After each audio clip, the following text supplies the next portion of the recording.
پہلی تاریخ ہے، ربیع الاول کا مہینہ ہے۔ ربیع کہتے ہیں بہار کو، اور اول بمعنی پہلا۔ تو اب ربیع الاول کا جو معنی ہوا وہ پہلی بہار۔ اب سوال یہ پیدا ہوتا ہے، پہلی بہار سے کیا مراد ہے؟ پہلی بہار سے یقیناً کسی خاص چیز کی طرف نسبت ہے، اور یقیناً بہار تو ہر سال میں آنا ہے، یہ ایک موسم ہے، اور اس موسم نے اپنا اثر چھوڑ جانا ہے۔ لیکن یہ جو پہلی بہار ہے، اس سے کوئی خاص چیز مراد ہے، یقیناً اس سے کوئی خاص بہار مراد ہے جس کا اثر و رسوخ جو ہے دنیا عالم میں موجود ہے۔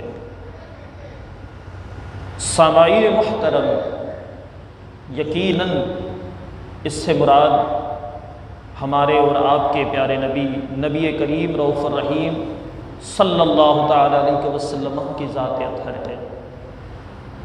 جب عرب کے اندر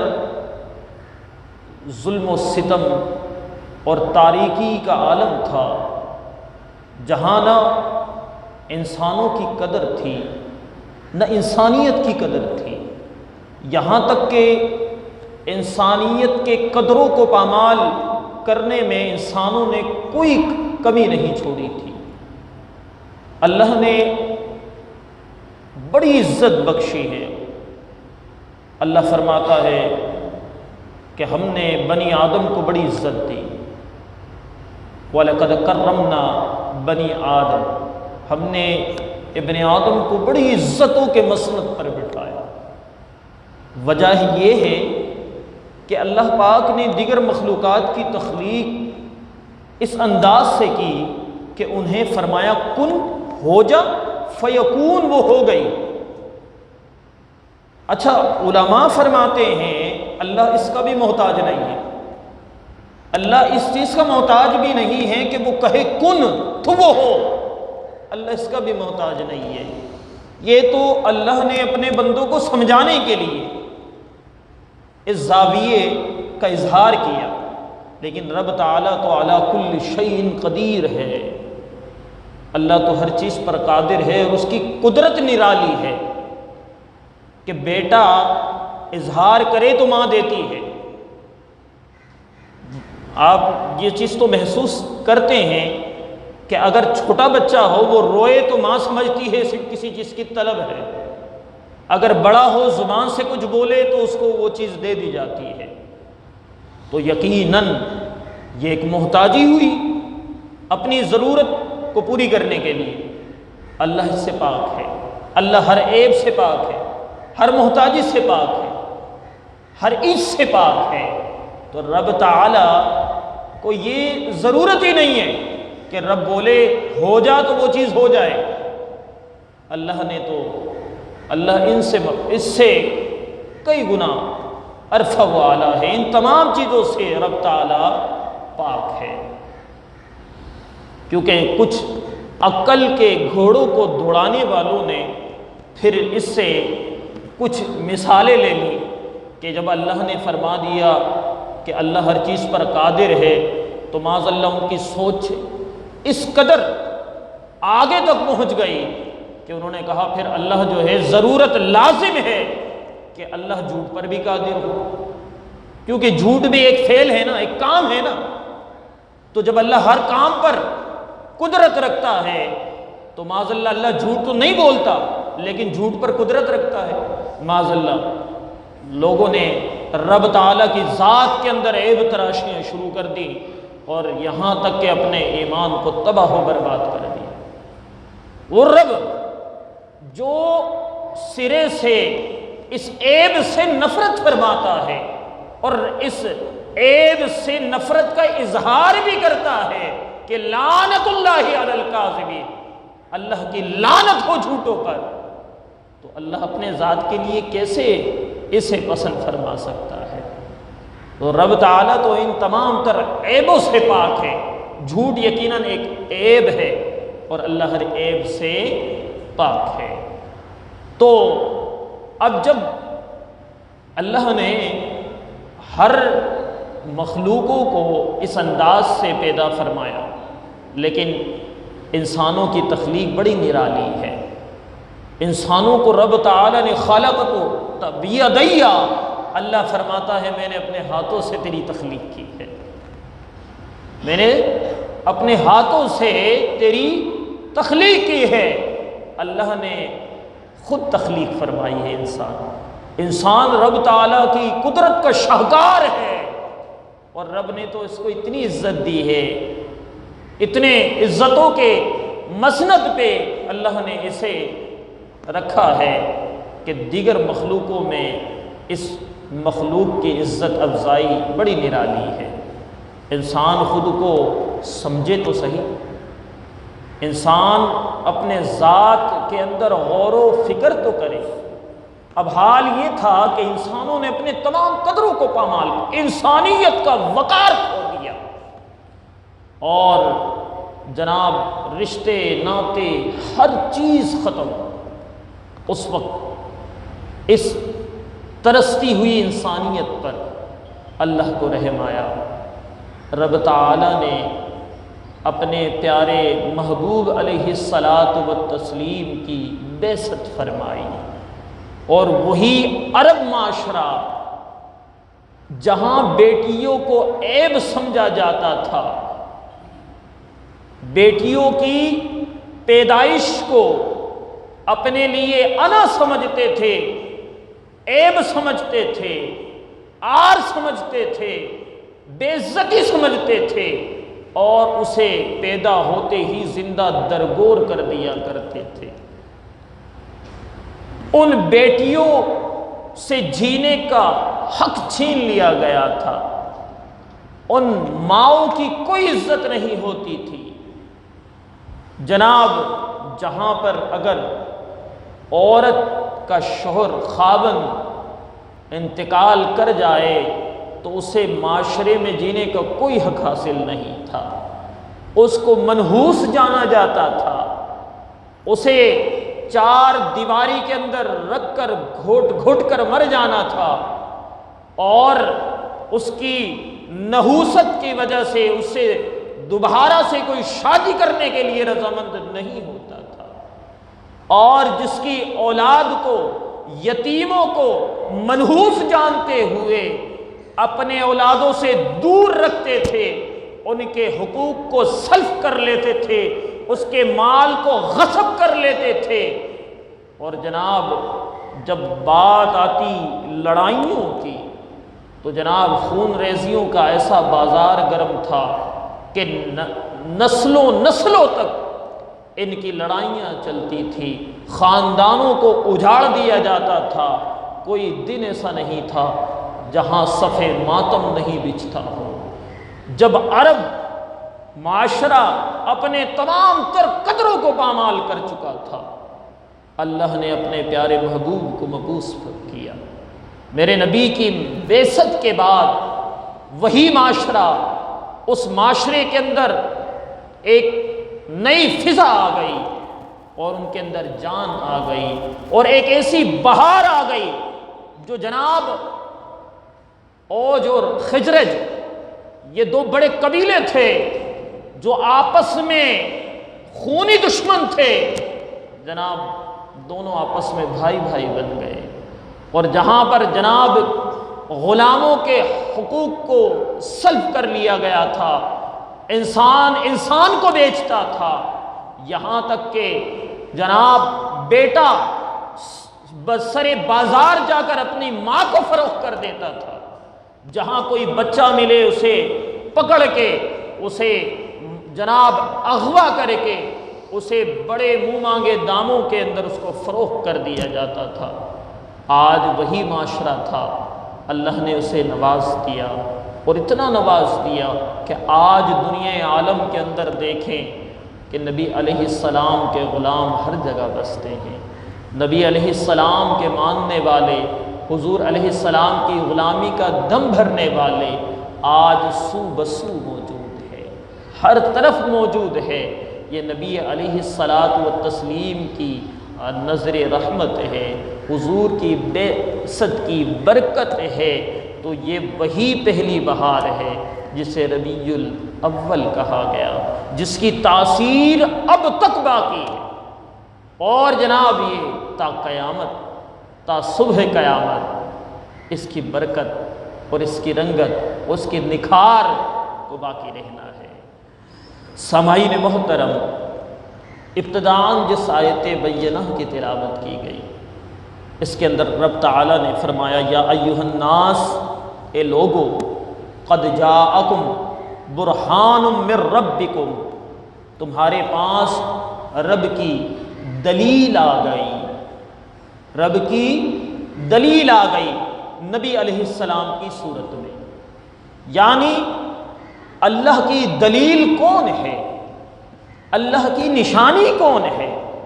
فرمایا وہ میرے نبی ہیں، میرے نبی کو میں نے اپنی نشانی بنا کر بھیجا، میرے نبی کو میں نے اپنی دلیل بنا کر بھیجا ہے۔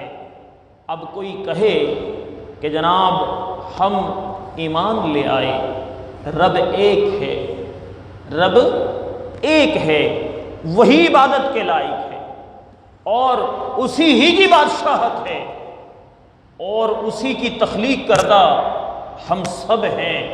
تو جناب سوال یہ پیدا ہوتا ہے، کیا تم نے رب کو دیکھا ہے؟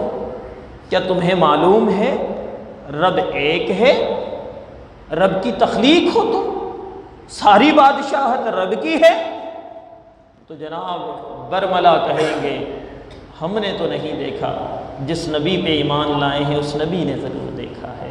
تو یقیناً ہمارے نبی رب کی دلیل ہے، اور بلکہ خود حدیث قدسی کے اندر ہے، رب تعالیٰ فرماتا ہے کنت کنزا مخفیا، میں چھپا ہوا خزانہ تھا، فرمایا فاحببت ان اعرفا، کہا میں نے چاہا کہ میں پہچانا جاؤں، میں نے چاہا کہ میں پہچانا جاؤں، تو فرمایا فخلقت الخلق، میں نے مخلوق کی تخلیق کر دی، میں نے مخلوق کو پیدا کیا تاکہ میں پہچانا جاؤں، تاکہ میں رب کہلاؤں، تاکہ میں مالک کہلاؤں، تاکہ میں خالق کہلاؤں، تاکہ میں بادشاہ کہلاؤں۔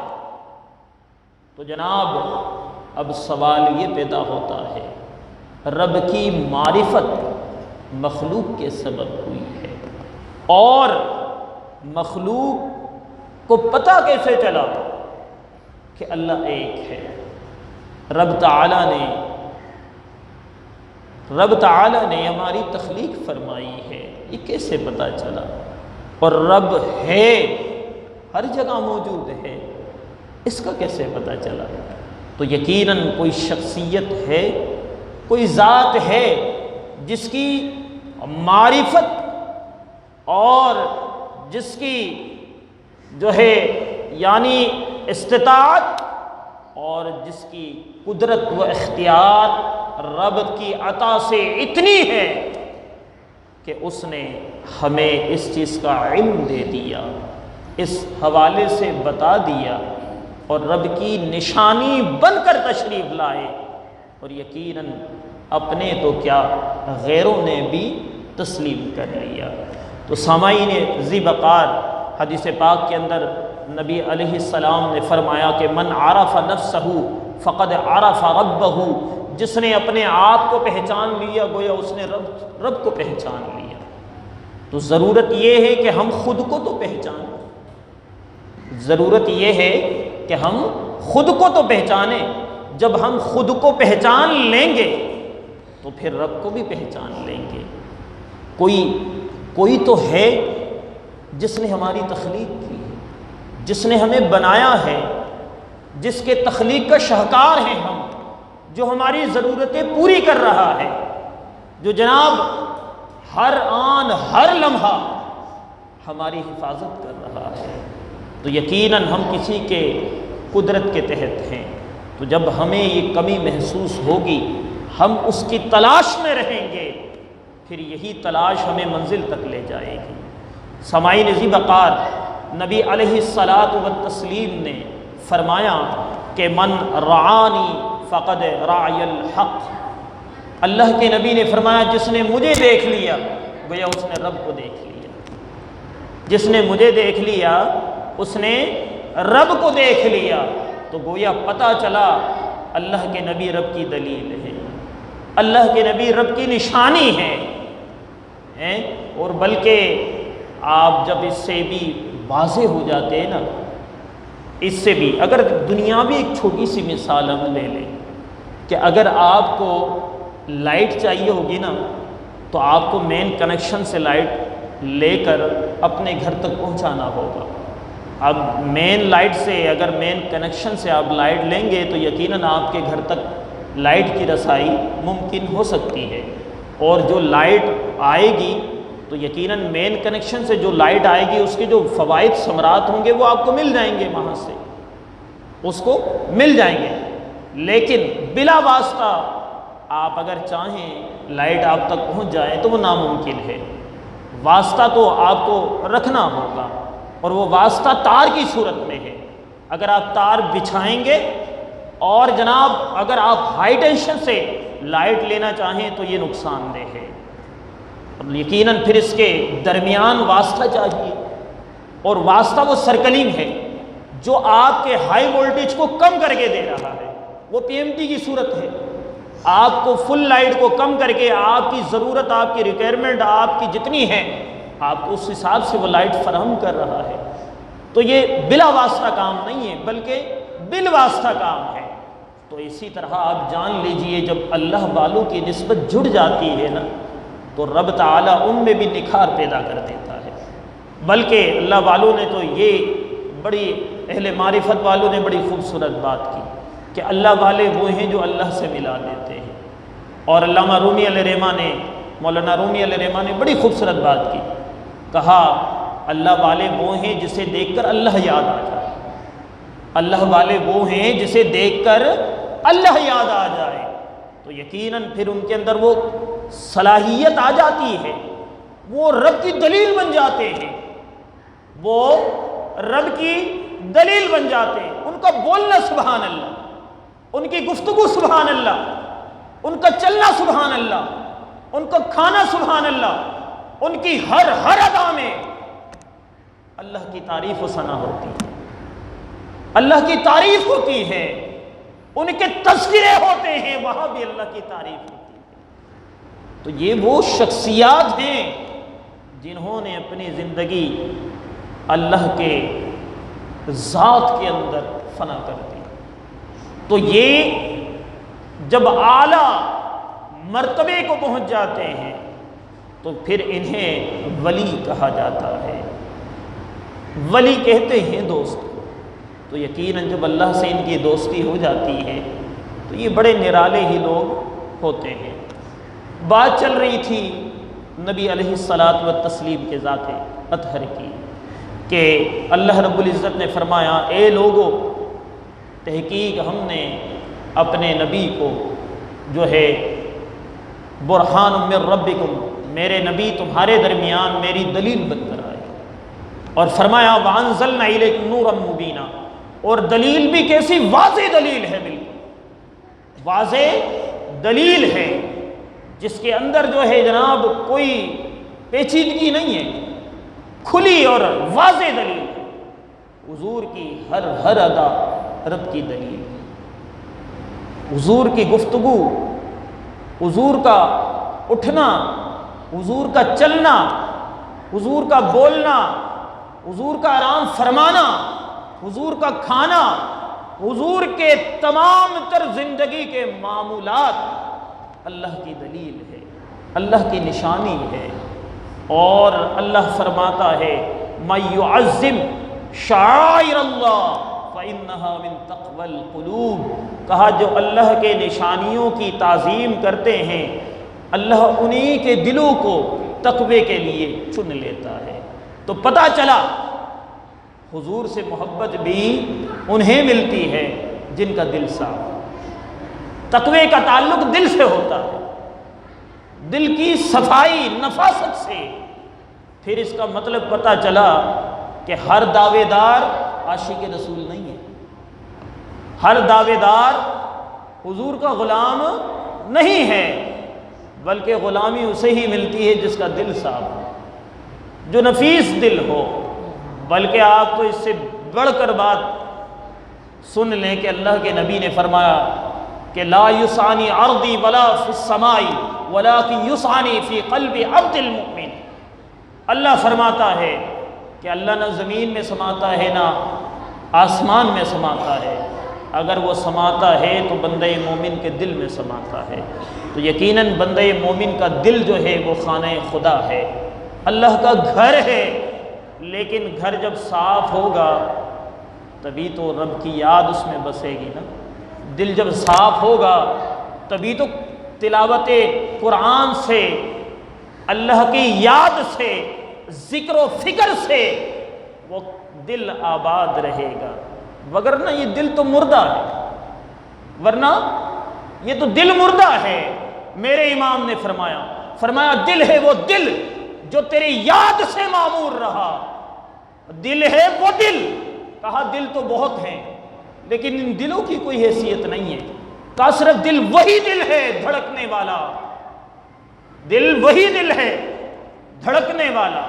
کہا دل ہے وہ دل جو تیری یاد سے معمور رہا، اور فرمایا سر بھی بہت ہوتے ہیں لیکن سر ہے وہ سر جو تیرے قدموں پہ قربان گیا۔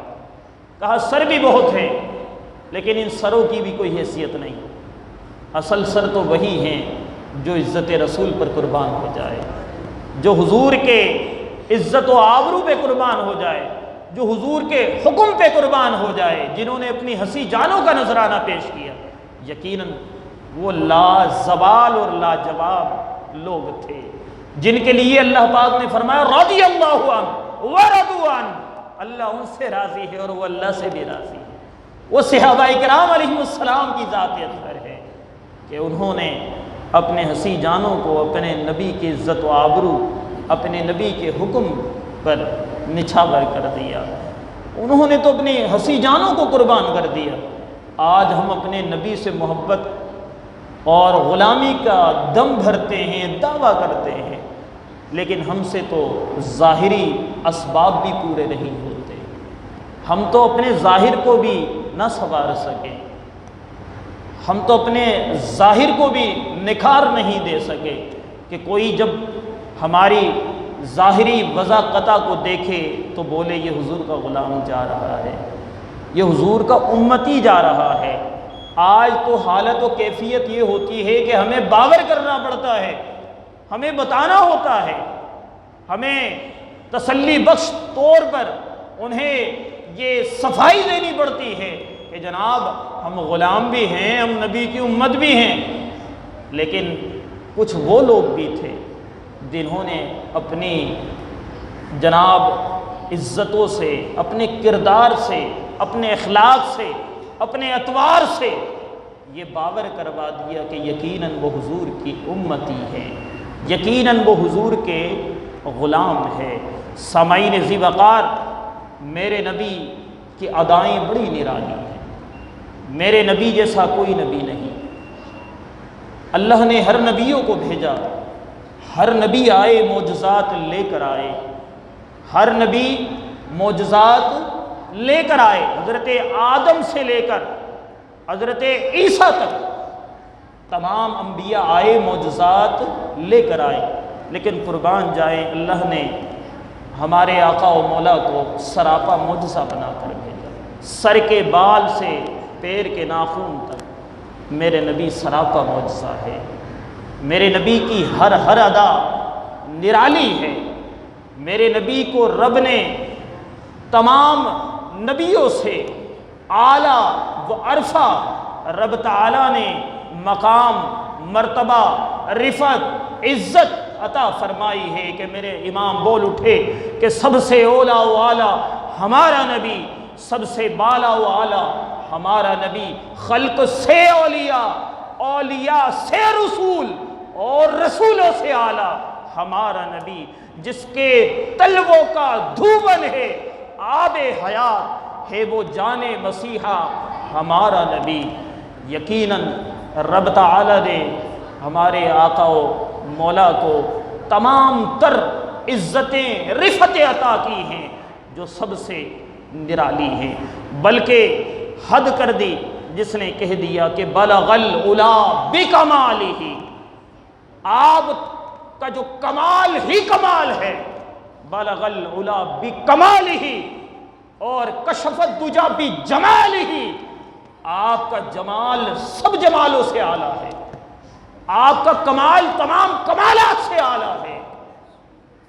کشف الدجی بجمالہ حسنت جمیع خصالہ، آپ کے اخلاق حسنہ اور آپ کے جو خصال ہیں، آپ کی جو عادت مبارکہ ہے، وہ تمام عادتوں سے عرفہ و اعلیٰ ہے۔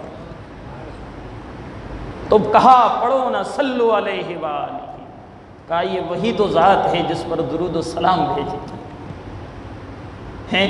رب تعالی محتاج نہیں ہے، کسی کا پابند نہیں ہے، کسی ذات کا پابند نہیں ہے، لیکن قربان جائیں اللہ پاک کی ذات والا پر کہ رب تعالی اپنے نبی سے کس قدر محبت کا اظہار فرماتا ہے۔ اللہ فرماتا ہے ان اللہ و ملائکتہ، اللہ اور اس کے ملائکہ، ان اللہ و ملائکتہ یصلون علی النبی، اپنے پیارے نبی پر درود بھیجتے ہیں۔ تو فرمایا اے ایمان والو تم کیوں چپ بیٹھے ہو؟ اے ایمان والو، فرمایا صلو علیہ وسلموا تسلیما، کہا اے ایمان والو تم کیوں اس سے خالی بیٹھے ہو، اس اعزاز سے محروم بیٹھے ہو؟ کہا تم بھی آ جاؤ اور تم بھی آپ صلی اللہ علیہ وسلم پر درود و سلام بھیجو۔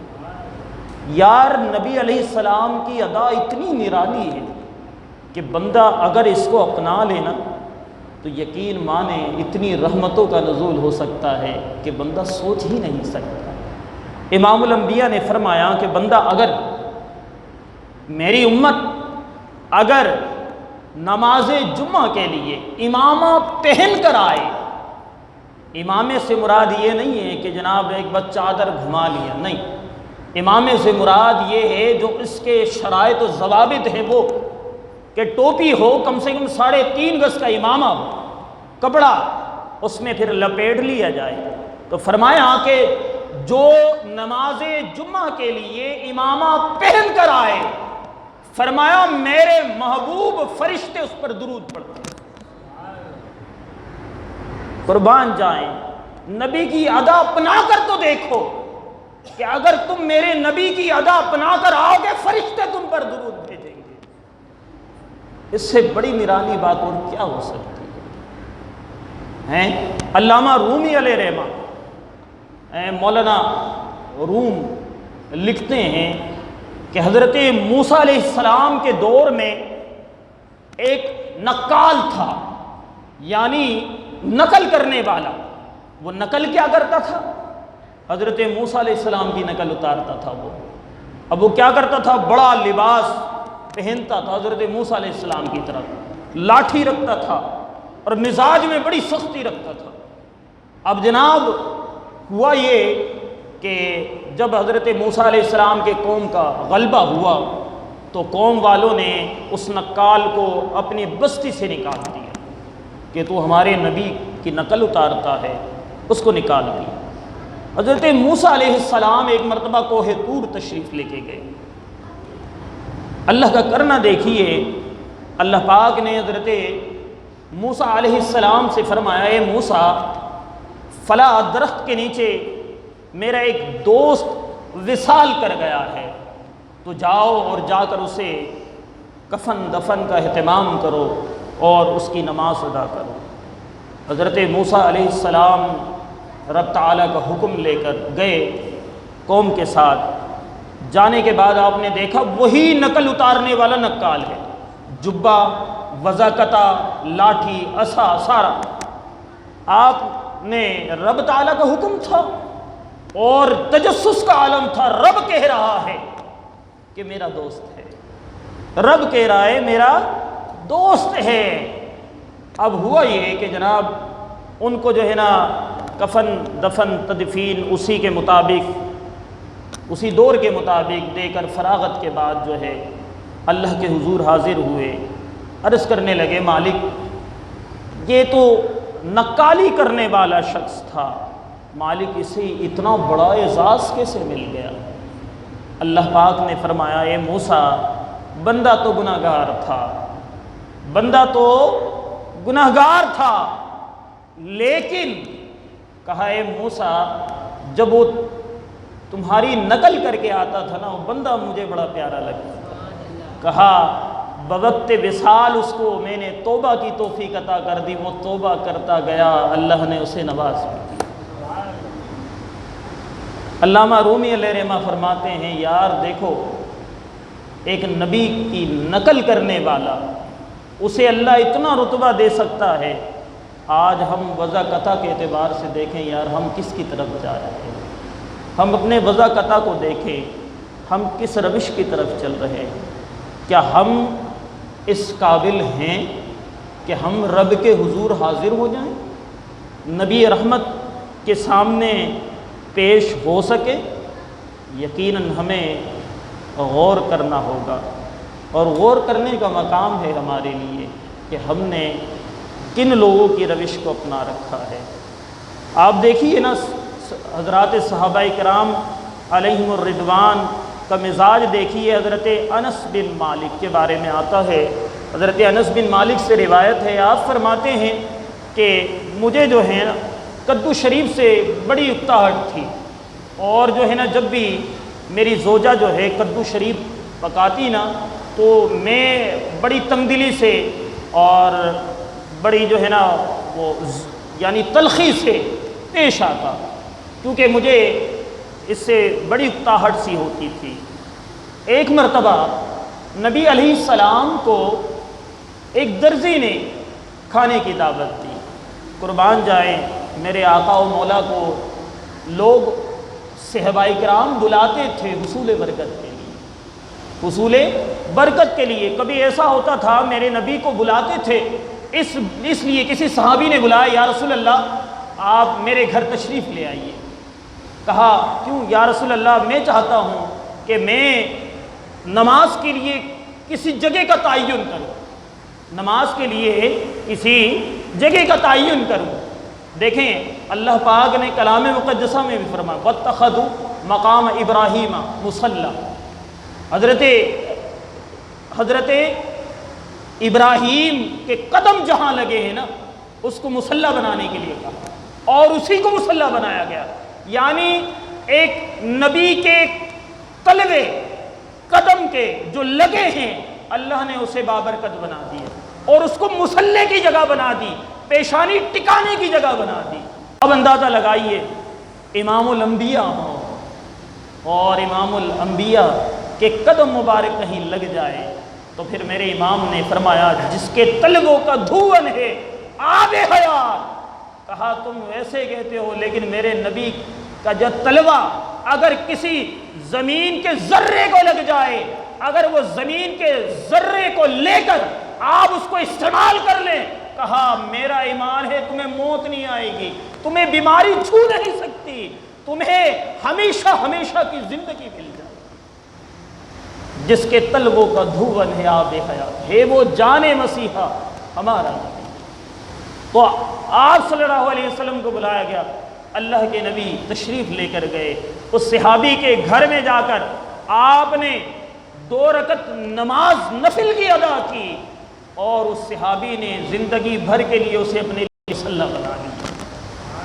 ایسا بھی موقع آیا حضرت ایوب انصاری تک جنگ خندق، جب غزوہ خندق کے معاملات کے اندر کبھی صحابہ میں سے حضرت ایوب انصاری دعوت دے رہے ہیں، کبھی فلاں صحابی دعوت دے رہے ہیں کھانے کے لیے، اور کسی کے پاس کچھ نہیں تو ایک پیالہ دودھ ہی لے کے آ رہے ہیں، ایک پیالہ دودھ لے کر آ رہے ہیں۔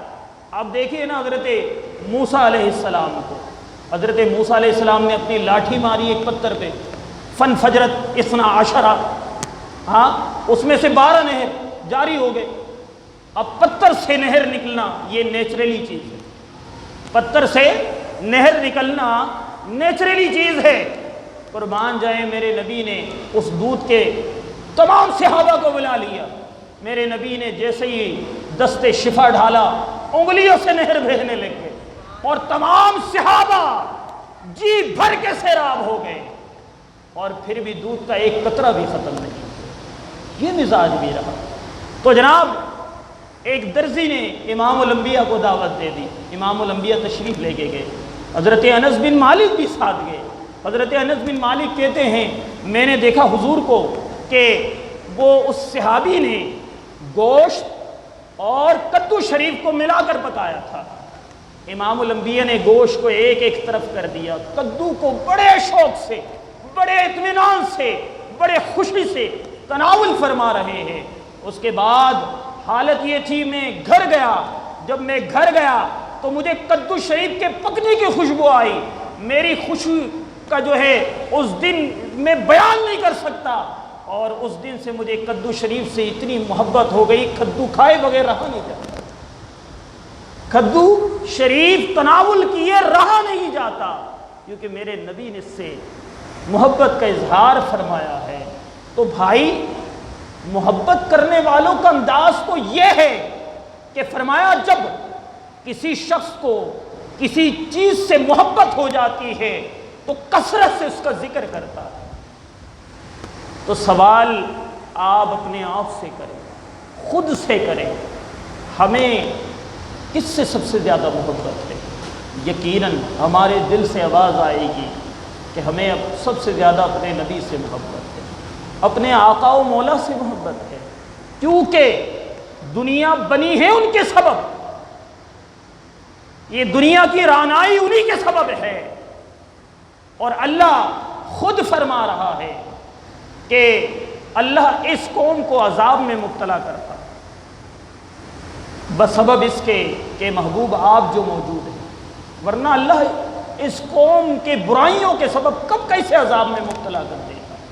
یہ صرف اور صرف میرے نبی کی بعثت کی برکت ہے جو تا صبح قیامت تک رہنی ہے۔ اور جناب یہ بھی یاد رکھ لیے کہ میرے امام نے فرمایا وہ جو نہ تھے تو کچھ نہ تھا، اور وہ جو نہ ہو تو کچھ نہ ہو، کیونکہ جان ہے یہ جہان کی، جان ہے تو جہان ہے۔ اور امام الانبیاء نے فرمایا کہ سب سے پہلے جس بنی نو کی تخلیق ہوئی وہ حضرت آدم ہے، اور فرمایا جب آدم کی تخلیق ہوئی حضرت جابر نے پوچھا اے محبوب آپ کی تخلیق کب ہوئی؟ تو اللہ کے نبی نے فرمایا کہ کنت نبیا والآدم بین الماء والطین، جب حضرت آدم علیہ السلام مٹی اور پانی کے گھارے کے درمیان تھے میں اس وقت بھی نبی تھا۔ اس کا مطلب ہے نبی تو اس وقت ہے نا جب نبوت ہو، جب ذات ہوگی تو نبوت ہوگی نا، جب ذات ہے تبھی تو صفات ہے۔ تو گویا نبی علیہ السلام نے جب صفات کا اظہار کیا تو پتہ چلا ذات موجود تھی پہلے سے۔ تو میرے نبی تو اس وقت سے ہے جب دنیا نہیں بنی تھی، جب دنیا میں کسی چیز کا وجود نہیں تھا۔